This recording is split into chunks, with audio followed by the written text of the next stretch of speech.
Asal-usul dan tugas hierarki. Kata hierarki berasal dari bahasa Yunani, yaitu hierarsi, yang terdiri dari dua kata yakni jabatan archos dan suci hieros. Tugas hierarki sebagai pejabat umat beriman Kristiani dipanggil untuk menghadirkan Kristus yang tidak kelihatan sebagai tubuhnya, yaitu gereja. Struktur hierarkis. 1. Para rasul. Para rasul sejarah awal perkembangan hierarki adalah kelompok ke-12 rasul. Kelompok ini sudah terbentuk waktu Yesus masih hidup. 2. Paus. Paus adalah pemimpin para uskup. Kristus mengangkat Petrus menjadi ketua dan menjadi paus yang pertama. Ketiga, uskup. Uskup adalah sebuah jabatan suci yang diberikan kepada seseorang yang telah menerima sakramen tahbisan tingkat ketiga, diakon, imam, lalu uskup.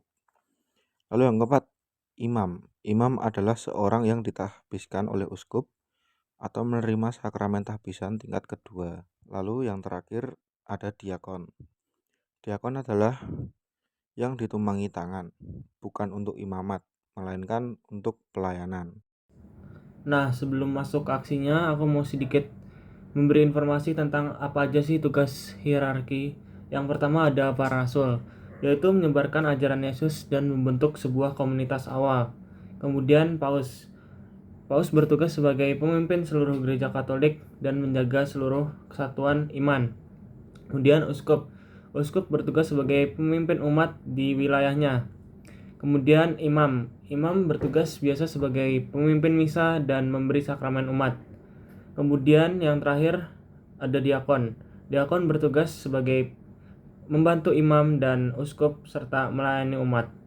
Oke, kita lanjut ke aksinya.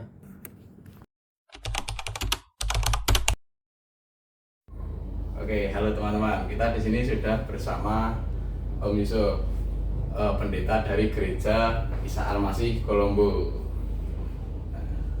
Halo Om, di sini kami ingin mewawancarai Om tentang hierarki di gereja ini, Om. Oke.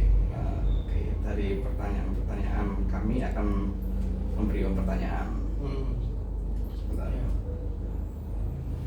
Nah, pertanyaan pertama, apa perbedaan utama antara peran hierarki dan kaum awam dalam struktur gereja Kristen? Gereja Kristen memang kalau jemaat awam ya dengan pengurus gereja atau majelis memang punya perbedaan di dalam peran dan tanggung jawabnya. Kalau majelis atau pengurus gereja ya memang dipilih oleh jemaat atau bisa ditunjuk oleh pimpinan gerejawi, khususnya kalau di gereja Isa Al-Masih ya di Kolombo ini.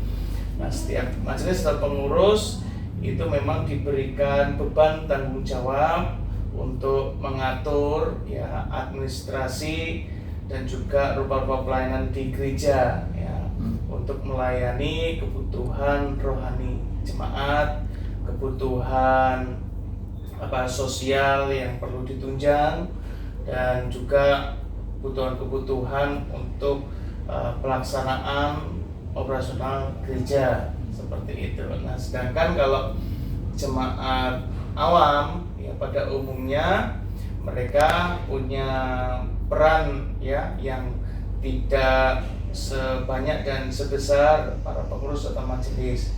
Jadi kalau jemaat awam hanya diberikan tanggung jawab yang kecil ya, hanya diberikan ruang untuk bisa mungkin mengelola fasilitas gereja, misalnya untuk membersihkan area fasilitas gereja seperti itu, dan kemudian tidak memiliki tuntutan sebesar majelis atau pengurus seperti itu. Jadi mudahnya jemaat awam lebih banyak dilayani ya oleh majelis atau pengurus. Jadi tidak punya tanggung jawab lebih ya seperti halnya majelis atau pengurus gerejawi. Pertanyaan nomor 2, dampak peran hierarki terhadap pengambilan keputusan dalam gereja Kristen. Dampak peran hierarki Ya, ya dalam pengambilan keputusan ya. Nah, kalau di gereja kita ini tidak terlalu signifikan ya.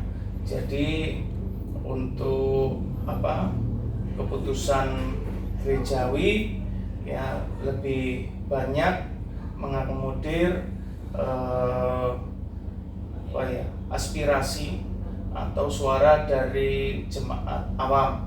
Jadi majelis atau pengurus hanya sebagai penyalur ya, untuk aspirasi atau suara dari jemaat awam begitu. Jadi keputusan dari gereja ini mengakomodir ya, menampung semua apa yang menjadi aspirasi dari warga gereja, jemaat awam begitu. Sehingga meskipun ada hierarki ya, kemajelisan, kepengurusan, tetapi setiap kebijakan itu tidak semata-mata berdasarkan kemauan para majelis atau pengurus, tapi semuanya ya disesuaikan seturut dengan suara mayoritas dari jemaat.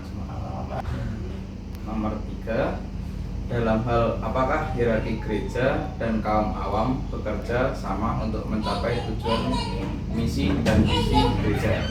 Biasanya dalam hal kegiatan-kegiatan kebersamaan ya. Jadi hampir semua ya, hampir semua kegiatan dalam kegiatan gerejawi, dalam kegiatan pelayanan gerejawi baik ke dalam maupun keluar ya, para majelis, pengurus beserta jemaat awam hampir semua kegiatan melakukan kegiatan bersama-sama ya, melaksanakan program bersama-sama.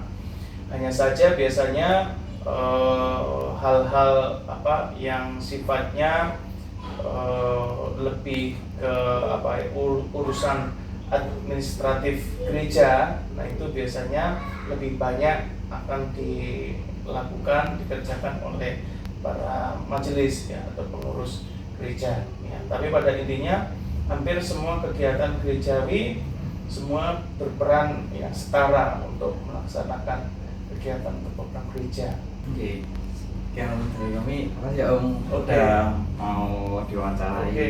Terima kasih banyak untuk Sama-sama.